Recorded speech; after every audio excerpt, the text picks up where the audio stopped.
십자가에서 죽으셨다가 부활하신 예수님은 제자들에게 성령이 오실 것을 약속하시면서 세상에서 40일을 지내셨어.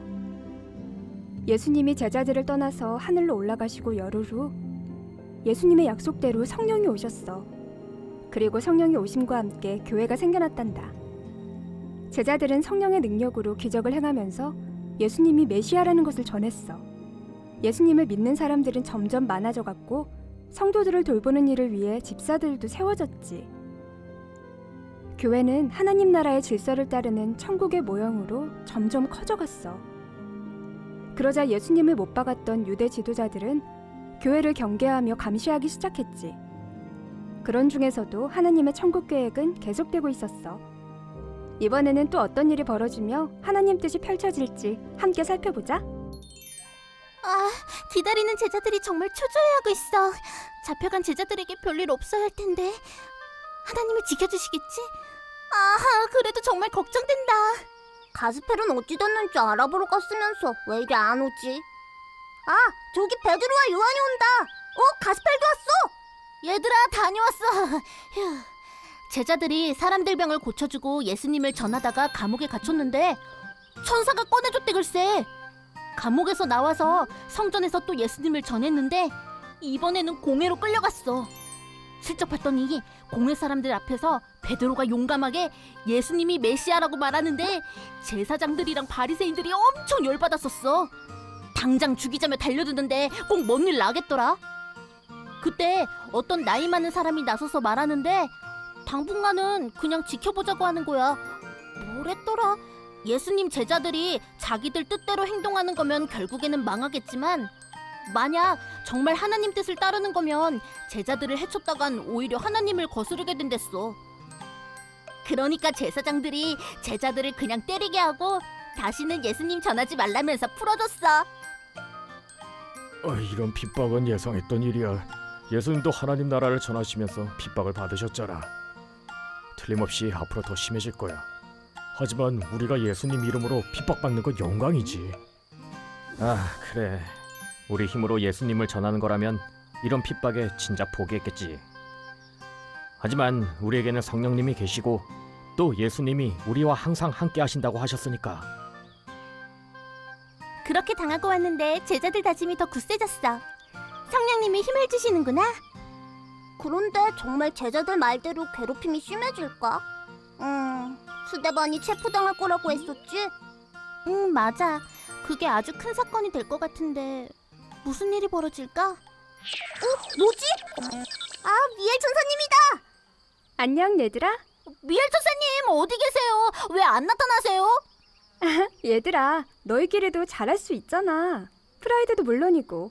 지난번에 사탄의 졸개와 싸우는 걸 보니까 대단하던데?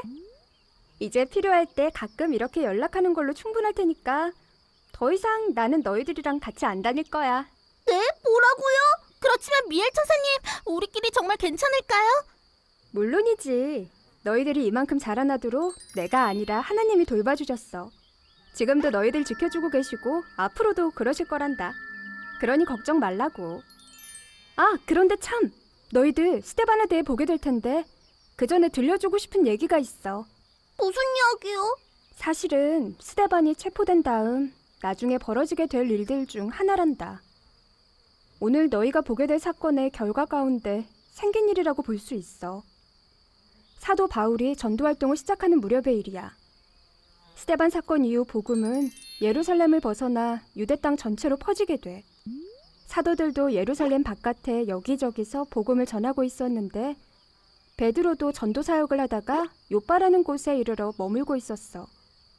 그때 요빠에서 멀지 않은 가이사랴라는 곳에 고넬료라는 사람이 살았단다.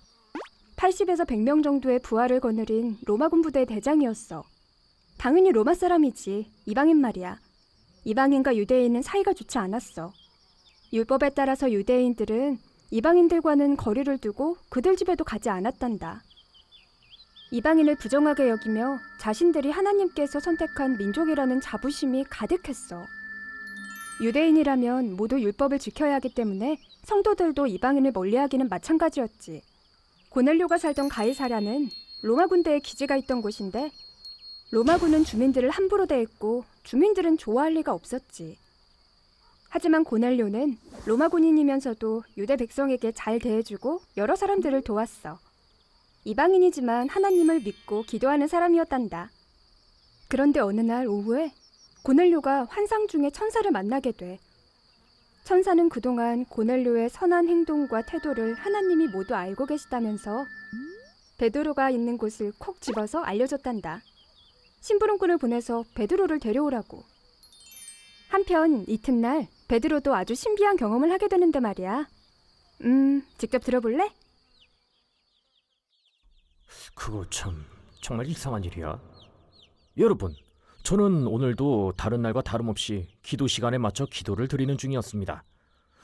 점심때라 배가 몹시 고파서 정신이 없었는데 말이죠.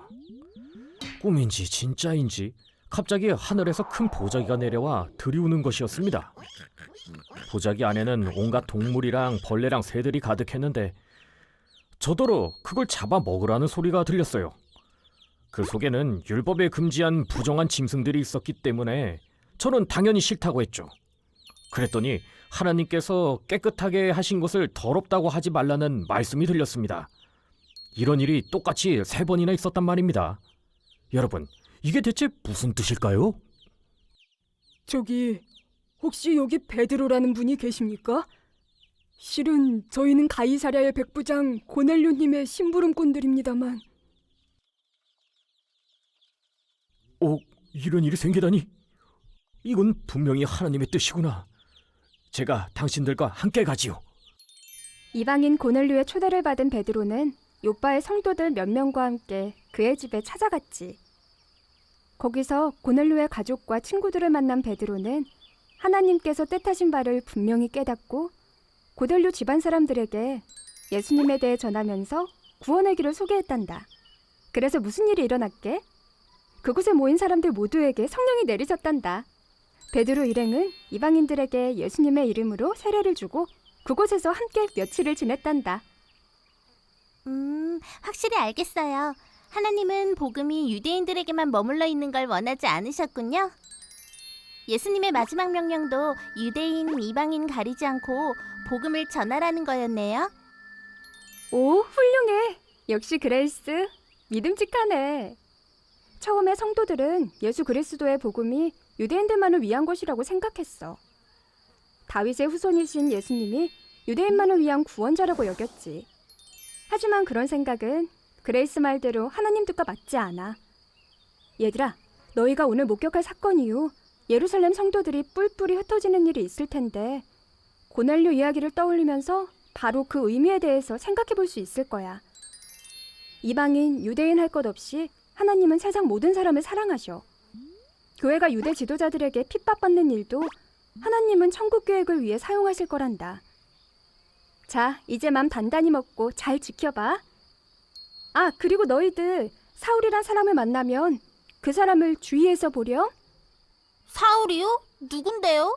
아, 누구냐면 너희가 벌써 알지도 모르겠다. 시간 없다. 이제 어서 움직여. 힘내서 잘 들어봐. 안녕, 얘들아. 미엘 전사님! 끊어졌다. 우리끼리 다닌다니. 근데 이제 어디로 가야 하지? 수데반이 고발당해 체포된다면 우리가 먼저 제사장들과 바리새인들을 찾아가면 어때? 아, 그거 좋은 생각이야. 찾아가서 가만히 기다리자고? 스데반이 붙잡히는 건 안타깝지만 지금은 하나님 계획을 믿고 지켜보는 게 좋을 것 같아. 그래, 그 말이 맞네. 그럼 일단 가볼까?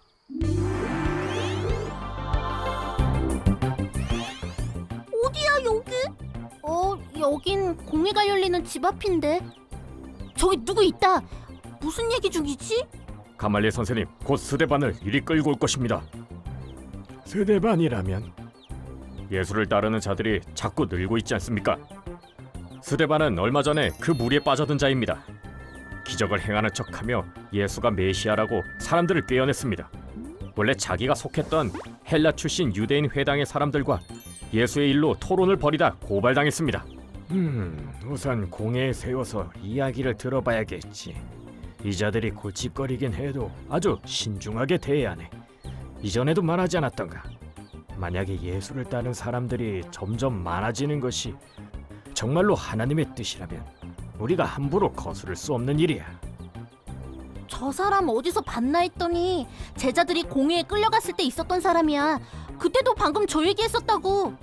가말리엘이라는 사람이구나. 그런데 저 젊은 사람은 누굴까? 스승님의 말씀 잘 알겠습니다.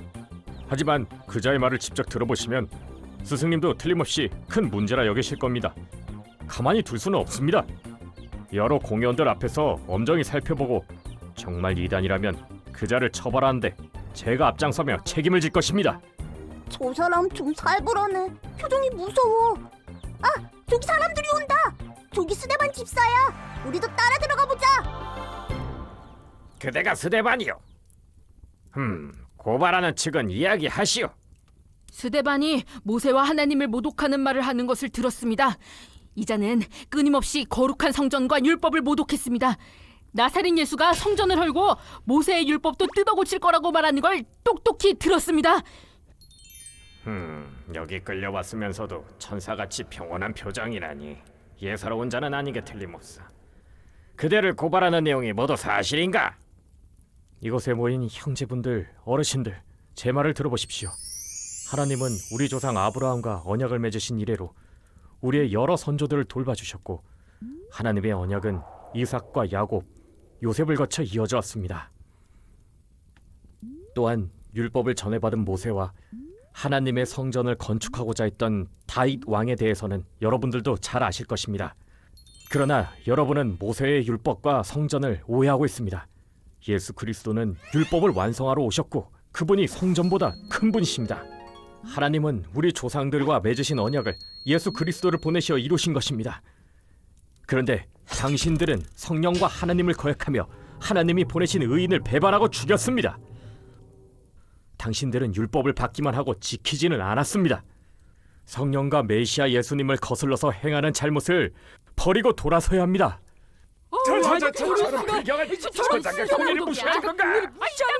모든 고발 내용이 사실이요. 저 죄인이 하나님을 모독하고 있어. 보십시오. 하늘이 열려 있고 하나님의 오른쪽에 예수께서 서 계신 것이 보입니다. 더 들을 것도 없다. 저자를 끌어내라. 율법에 따라 저 죄인을 돌로 칠 것이요. 여기 있는 사울이 저자의 처형의 증인이자 책임자요. 저 사람이 사울이구나. 뭐?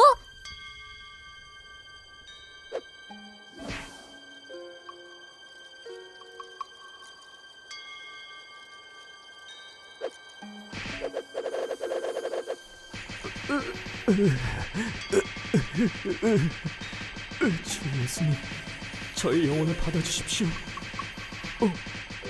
주님, 이 죄를 저 사람들에게 돌리지 말아주십시오.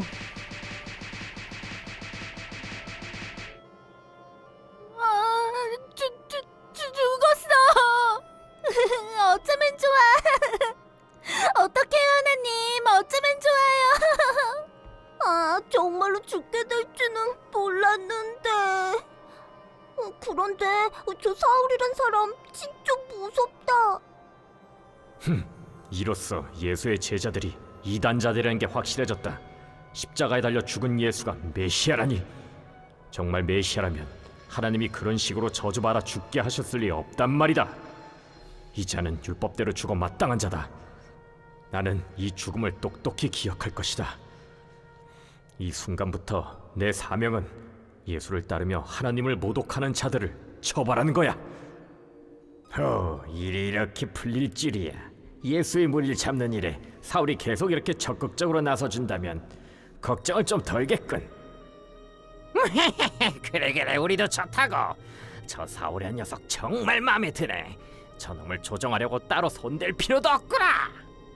예수의 제자들을 없애는 게 하나님 율법을 지키는 거라 굳게 믿고 있단 말이지. 얘들아, 스데반이 너무 불쌍해. 그렇지만 용기가 정말 대단했어. 목숨이 위험한데도 예수님을 전했잖아.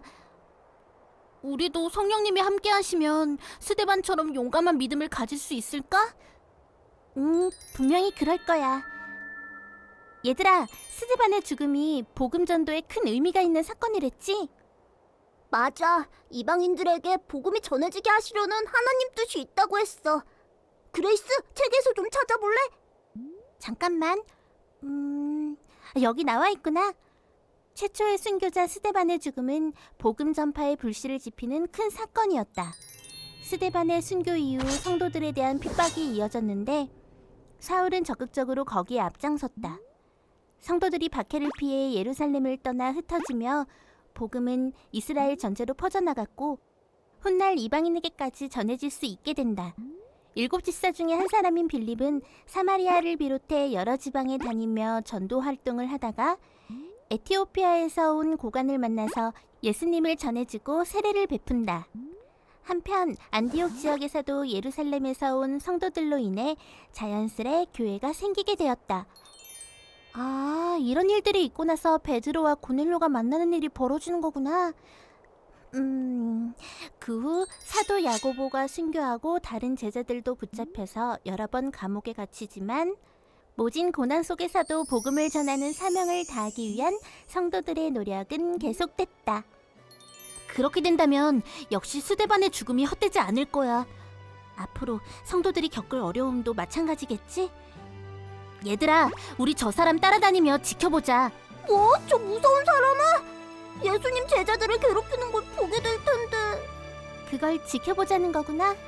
우리가 보기엔 잘못돼 보이는 것도 하나님은 좋은 뜻을 위해 사용하실 수 있으시니까. 천국 복음을 전파하기 위해 하나님 하시는 일들에 대해서 믿음을 잃지 않도록 성령님이 성도들을 지켜주시겠지?